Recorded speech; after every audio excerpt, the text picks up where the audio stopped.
Hello and welcome to lesson number 4, having a difficult conversation. This is step 1 in the 6-step process. Hi, it's Paul Puckridge here again. Let's get cracking. During your training, we discussed that there are 6 steps to calm down a person who is angry, upset, having a bad day, swearing at you, threatening you, or whatever the case might be. Let's get into the first step today. Step number 1 is very simple. And it's this: before you start, examine your heart. That little statement rhymes because we want it to be memorable. Before you start, examine your heart. Before you start, examine your heart. Before you say or do anything, check in with your emotions, which is really what we're saying, and understand where this anger, this angst, this frustration from the other person is coming from. Remember a couple of things.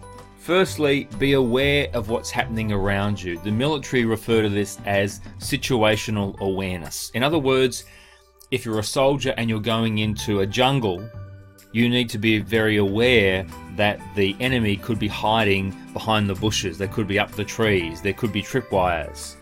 You're to be aware of what you're stepping on or walking around. In a conversation with a customer who is angry or upset, be aware the very nature of what you're communicating is causing the other person to feel frustration. Now, that's not to say that you're causing it, but the customer doesn't know what to say or do. They feel helpless or hopeless, or they feel a failure. And for many people, the only way that they can respond is to react with bad words or threats. You need to consciously choose to not take it personally. And it takes someone with a great amount of emotional intelligence to choose to let it go through to the keeper, to not take it personally. And if you can do that, then you are 70% towards solving any sort of conflict with anybody. You see, one of the reasons why most humans are lousy at solving conflict is they take what is said personally. When your partner yells at you or says something to you, when your children don't listen to you, or your friend says something, because of the skin in the game, because of our emotional attachment, we take it personally. Please don't. Remember that hurt people will hurt people. A customer who is angry, frustrated, they're hurt.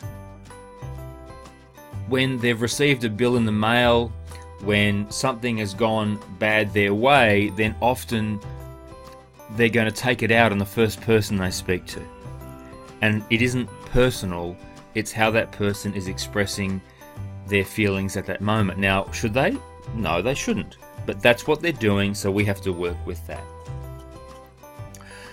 Remember, during the training, we looked at the triune brain. We said that the brain has 3 layers: the reptilian, which is our brain stem, our basic brain; the mammalian, which is our emotional brain; and the neocortex being our new brain, our cognitive brain.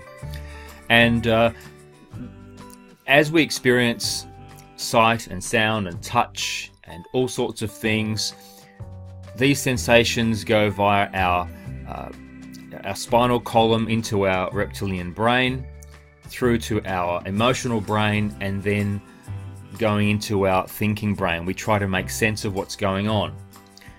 We also taught you that we have a piece of our brain called the amygdala, and the amygdala is our traffic control system.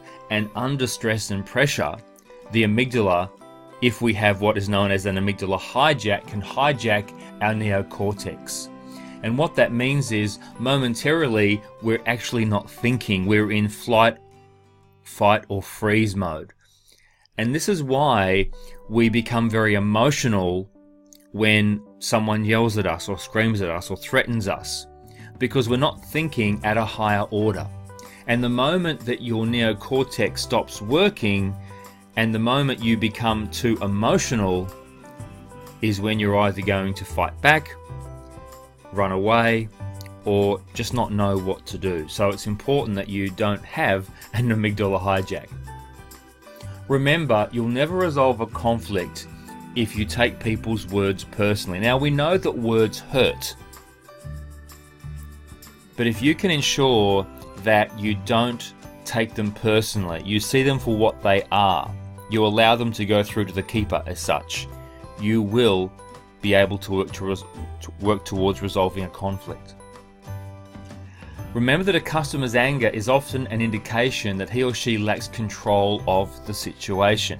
That's why a person gets frustrated, because they don't feel in control. In other words, they don't know what to do.